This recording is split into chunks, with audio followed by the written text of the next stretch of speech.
સૌપ્રથમ આપ સૌ મિત્રોને જય શ્રી રામ। મિત્રો, આજના આ વિડીયોમાં આપણે જાણીશું બરોડા ગુજરાત ગ્રામીણ બેંકમાં પૈસા જમા કરવાની સ્લીપ કઈ રીતના ભરવી। હા મિત્રો, તમે પણ બરોડા ગુજરાત ગ્રામીણ બેંકમાં પૈસા જમા કરાવવા જાઓ છો અને તમને ખબર નથી કે સ્લીપ કઈ રીતના ભરવી, તો આ વિડીયો તમારા માટે। તો ચાલો આપણે વિડીયો પર આગળ વધીએ। મિત્રો, તમે વિડીયોમાં લાઈવ પ્રૂફ જોઈ રહ્યા છો। વિડીયોની અંદર બરોડા ગુજરાત ગ્રામીણ બેંકની જમા કરવાની સ્લીપ છે। તો ચાલો આપણે વિડીયો પર આગળ વધીએ। સૌપ્રથમ મિત્રો, બેંકમાં જઈને તમારે આવી એક સ્લીપ લઈ લેવાની છે। સ્લીપને લીધા પછી અહીંયા તમારે તારીખ લખી દેવાની છે। જે દિવસે તમે બેંકમાં પૈસા જમા કરવા ગયા હો એ દિવસની તારીખ અહીંયા લખી દેવાની છે।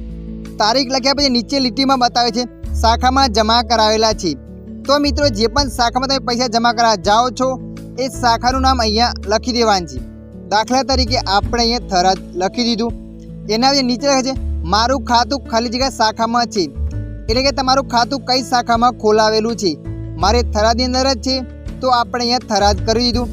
ઉપર એ શાખાનું નામ લખવાનું છે જે શાખામાં તમે પૈસા જમા કરાવો છો એ, અને નીચે જે શાખાની અંદર તમારું ખાતું ખોલાવેલું છે એ શાખાનું નામ લખવાનું છે। એટલું લખ્યા પછી નીચે લખેલ છે પૂરું નામ। તો મિત્રો, અહીંયા તમારું નામ લખી દેવાનું છે। નામ લખ્યા પછી નીચે લખે છે ખાતા નંબર। તો મિત્રો, પાસબુકમાં જોઈને ધ્યાનથી અહીંયા તમારે ખાતા નંબર લખી દેવાનો છે। ખાતા નંબર લખ્યા પછી એના નીચે લખે છે ખાતાનો પ્રકાર। તો મિત્રો, તમારું બચત ખાતું હોય તો એમ બચત ખાતું કરી દેવાનું છે।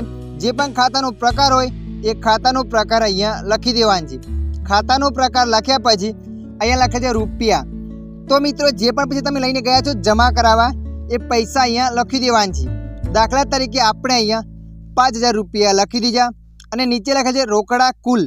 તો મિત્રો, અહીંયા પણ એ સંખ્યા લખી દેવાની છે। તો આપણે એ સંખ્યા લખી નાખી।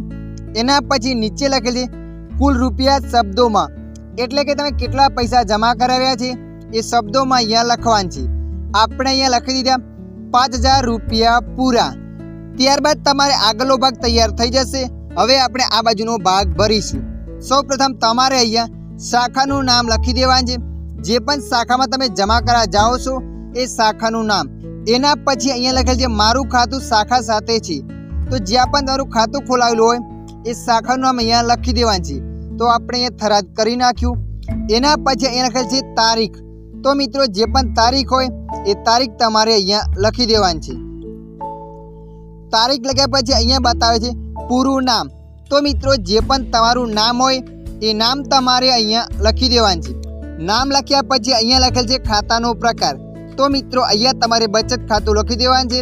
તમારા ખાતાનો જે પણ પ્રકાર હોય એ અહીંયા લખવાનો છે। ત્યારબાદ અહીંયા લખેલ છે ખાતા નંબર। તો મિત્રો, જે પણ તમારો ખાતા નંબર હોય એ ખાતા નંબર તમારે અહીંયા લખી દેવાનો છે। ખાતા નંબર લખ્યા પછી અહીંયા મિત્રો તમારે પૈસા લખવાના છે, જે પણ પૈસા તમે જમા કરાવ્યા છે એ।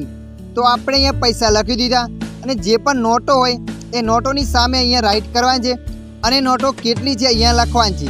દાખલા તરીકે આપણી પાસે 500 500ની 10 નોટો હતી, તો આપણે 500ની આગળ 10નો આંકડો કરી દીધો અને નીચે લખે છે કુલ। તો તમારે કુલ પણ કરી દેવાનું છે 5000 રૂપિયા પૂરા। એના પછી અહીંયા લખેલ છે કુલ રૂપિયા શબ્દોમાં। તો મિત્રો, અહીંયા તમારે શબ્દોમાં લખવાના છે 5000 રૂપિયા પૂરા। ત્યારબાદ નીચે લખેલ છે પાન કાર્ડ નંબર। જુઓ મિત્રો, તમે 50000થી ઉપર રકમ જમા કરાવો તો તમારે પાન કાર્ડ નંબર લખવાનો થશે। 50000થી અંદર હોય તો તમારે પાન કાર્ડ નંબર લખવાનો કોઈ જરૂર નથી। એના પછી નીચે ટેલિફોન મોબાઈલ નંબર। તો મિત્રો, અહીંયા તમારો મોબાઈલ નંબર લખી દેવાનો છે। મોબાઈલ નંબર લખ્યા પછી અહીંયા લખેલ છે નાણાં જમા કરવાની સહી। તો મિત્રો, અહીંયા તમારે એક સાઇન કરી દેવાની છે। આટલું કર્યા પછી તમારી જમા કરવાની સ્લીપ તૈયાર થઈ જશે અને તમારે પૈસા અને સ્લીપ લઈને જવાનું છે કેશિયર જોડે। ત્યાં જશો એટલે પૈસા જમા થશે અને આ આગળનો ભાગ તમને પાછો આપવામાં આવશે અને જે મોટો ભાગ રહ્યો ત્યાં જમા રાખશે। આગળનો ભાગ તમારી પાસે એટલા માટે તમને આપવામાં આવે છે, કોઈ કારણોસર તમારા પૈસા જમા ના થાય તો તમારી પાસે પ્રૂફ હોય। એટલે મિત્રો, આ ભાગ આગળનો તમારે સાચવીને રાખવાનો છે। આશા રાખું છું આ વિડીયો તમને પસંદ આવ્યો હશે। આ વિડીયોની અંદર થોડુંક પણ કંઈક જાણવા મળ્યું હોય તો વિડીયોને લાઈક કરી દેજો અને આવા માહિતીવાળા વિડીયો જોવા માટે અમારી ચેનલને સબસ્ક્રાઈબ કરી લેજો।